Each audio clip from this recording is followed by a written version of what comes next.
Hey there, and welcome. Today, we're going to dive into an idea so big it could completely change how you see yourself and your future. We're breaking down the core message from Dr. Miles Monroe's work on human potential and really exploring this vast, hidden treasure that's apparently locked inside every single one of us. All right, let's kick things off with a powerful and honestly a kind of shocking idea that really sets the stage for everything we're going to talk about. The central argument here is that the richest place on Earth isn't some gold mine or an oil field. Nope, it's the graveyard. Why? Because it's filled with all the potential that people never got around to using. So, what is this treasure we're talking about? Well, the source material is very clear. Potential isn't about what you've already done. It's not your list of achievements or your resume. It's about everything you haven't done yet. It's all that ability, that strength, that success that's still just sitting there dormant inside of you. And look, this isn't just some feel-good philosophy. Get this. The source points to scientific estimates that suggest we use as little as 10% of our true abilities. That means a staggering 90% of what we're capable of just lies there, unused. I mean, just let that sink in for a second. What could you do if you could tap into just a little more of that 90%? Okay, so that begs a pretty big question, right? If we're all walking around with this incredible, untapped power, where in the world did it come from? The book offers a single, profound answer that's the foundation for this whole way of thinking. The core idea is this: if you want to understand what something is capable of, you have to look at where it came from. You have to look at its source. A creation's potential is a direct reflection of its creator. Now, this is where it gets really interesting. The book makes this huge distinction. See, when God created plants, the Bible says he spoke to the dirt.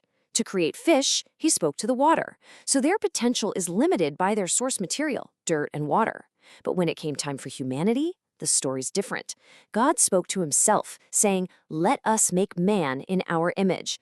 So here's the big takeaway. Your potential isn't just something you have. It's presented as something divine in its origin.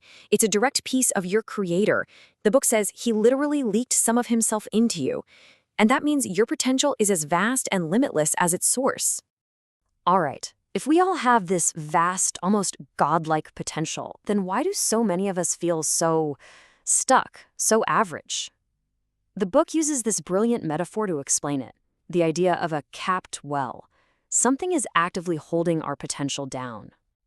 So this is where we have to get personal. If your potential is this deep well of fresh water, ready to gush out, what's clogging it up? What's blocking the flow in your life? The text points to a few usual suspects. Maybe it's a messed up self-image, that feeling of worthlessness you can't seem to shake, or maybe you've bought into the limiting things other people have said about you. It could even be that you're living life based on what you see and hear, the outside world, instead of listening to that inner wisdom, that spirit inside you. And this opposition isn't passive. It's framed as this active, destructive force. Its entire mission is to chop up your self-confidence, to slam the door on your potential by convincing you deep down that you are nothing and can do nothing. Okay, so there's a cap on the well. The big question then is, how do we get the thing off? How do we break through all these barriers and finally let that potential flow freely? The source material presents this as a cosmic showdown happening right over your potential. On one side, you've got the cap, this force that wants to clog, distort, and limit you. But on the other side, you have the crowbar, Jesus, whose entire purpose is to destroy the work of the first guy, to unclog the well and to rip that cap right off. So what's the path forward? It's all about restoration. It's about reconnecting with your source, with God. Because in that reconnection, you start to rediscover who you really are, that person of immense value and incredible capability that got buried under all the doubt and fear. And if you want to see what this perseverance looks like in real life, the book gives us a perfect example: Abraham Lincoln. Just look at this timeline. It's a highlight reel of what most of us would call crushing failures. Lost his job, lost elections, had a nervous breakdown, but he refused to let any of that become the permanent cap on his well. He just kept going.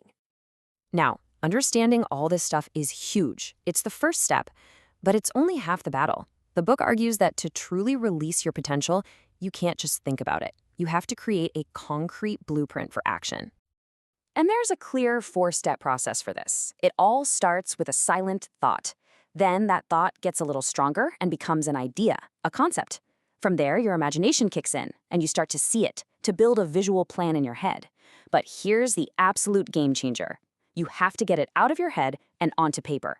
That's when it becomes a real action plan. And this distinction right here is so important. A visionary is someone who just sees what's possible.